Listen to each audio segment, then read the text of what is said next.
And then you really start to understand that it's not good or evil electricity that you fear.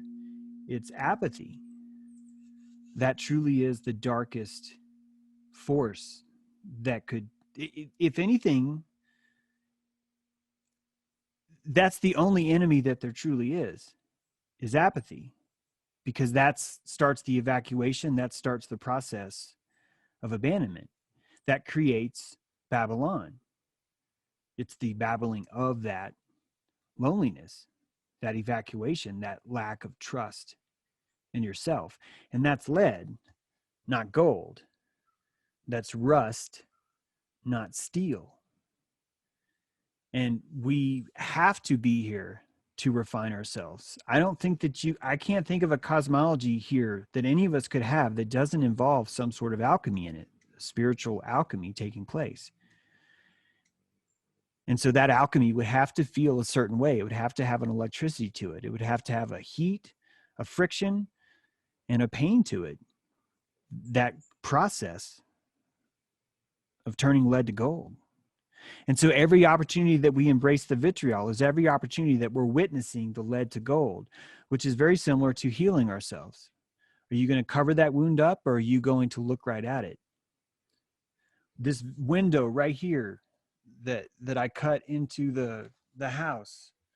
When I was cutting this window, I went through my thumb with a circular saw and wiped the bone. I'd never seen my bone before. And when that happened, I freaked the fuck out, and I kept my thumb as far away from me as I could. I didn't want to look. And I was telling my thumb, fuck you. I'm abandoning you. I'm not going to look at you.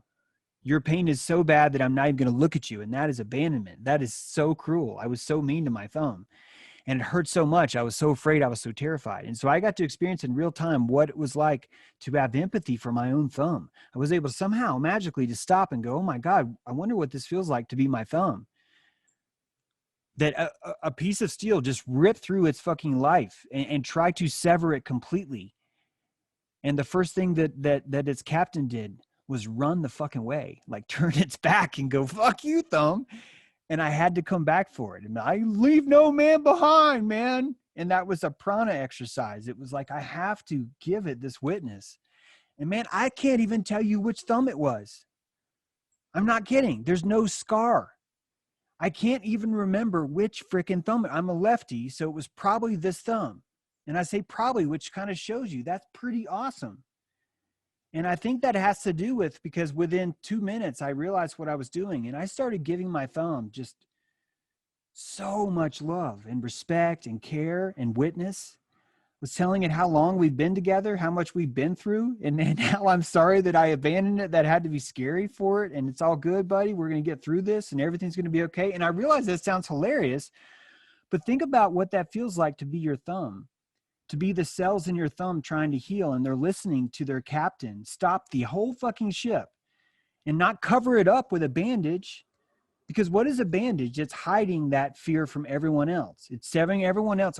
When a mom puts a Band-Aid on your thumb, what she's really saying is, I cannot bear to face how you've been hurt. I'm covering it with a fucking Band-Aid. I'm telling you, the blood's already clotting. This is to cover it. This is to say, I don't want to witness that. I don't want anyone else to witness. If someone else witnesses this scar and it doesn't have a Band-Aid over it, they're going to think I abused you. They're going to think I don't take care of you. We have to cover it. And this is what we do. We're not fully embracing the negative. We're not fully giving compassion to it because of our own shame, because of our own victimhood, because of our own fear of failure, fear of that good and evil, right? Fear of that, I don't want to be deemed as that way. So I have to cover it. I have to hide this. I have to abandon it. There's so many golden opportunities right here with this compassion, guys. Looking at anger, looking at rebuke, even looking at apathy. When you find apathy, you should know and go, oh, now that is something I cannot survive.